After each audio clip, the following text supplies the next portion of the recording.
So I just start talking. Yep, go ahead. All right, so welcome to World History per Miss Flood.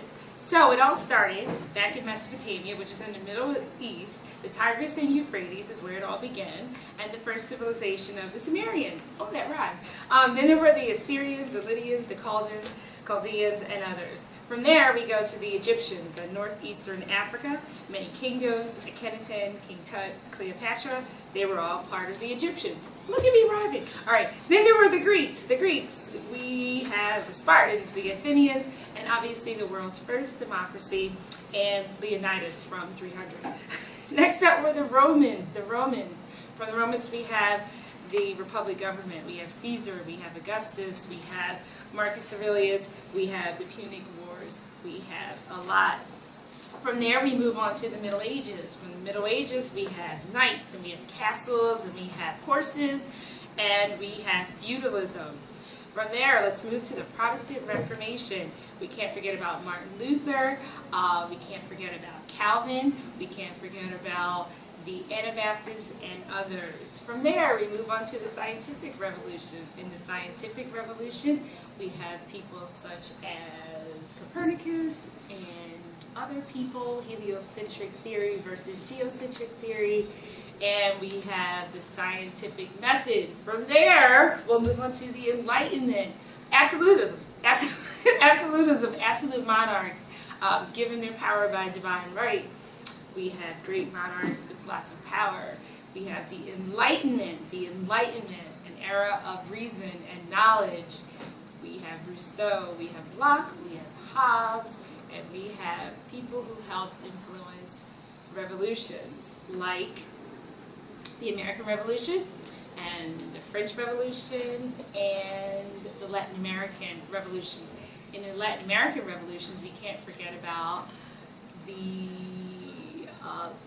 Toussaint Louverture and the Haitian Revolution. From there, we have other pieces of history, like, I can't remember what comes after that. Let's fast forward to American colonization and the 13 colonies and revolution in the colonies and a breakaway from King George III and the Boston Tea Party and the Constitution, the foundation of our government. We have from there, I can't remember, guys. From there, let's get to the Civil War. The Civil War, the war between the states, brother against brother. The North won the Civil War, and then we have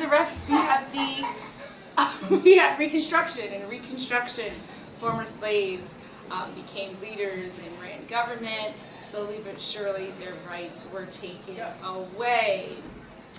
From there, we go on to progressivism, and we look at the Gilded Age, and then we move on to World War I, where the world emerged into disorder and chaos.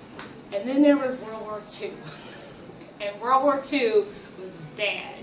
And there was some stuff that happened in between as well. Then we moved to the Cold War, where everyone was going to blow up the planet. But then that ended, and the wall came down. Then we had Reaganomics. From there, we had George Bush, big George Bush, not little George Bush. After George Bush, there was Clinton and his scandal. But people liked him and had a lot of money. From there, we had Clinton.